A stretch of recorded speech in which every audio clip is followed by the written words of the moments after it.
Hi there, Rob. Hi, Maxine. I think both of us have probably suffered from the pandemic, but it's interesting to discuss how it affects gender equality. I think the anecdotal research and some of the early research is showing that it affects women much more than men in terms of their caring responsibilities at home, working from home, but also it affects women in terms of the ways in which their jobs are possibly affected more than men's jobs because of the types of job they do, because of the part-time work that they do, etc. And there's a bit of intersectionality in there that I'll bring in terms of Black women and ethnic minorities, in terms of how it affects their work. How do you see it?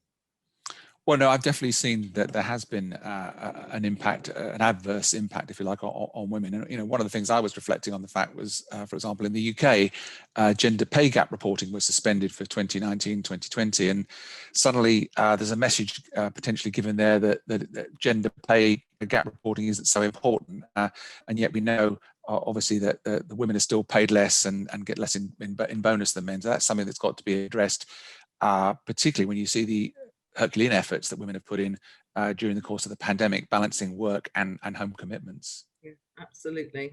And I would concur with that. And it's not an easy balance to get. And there's also the issues about what's going on in the home for women in terms of domestic violence, child abuse, etc., and having to cope with all the dimensions of being a parent.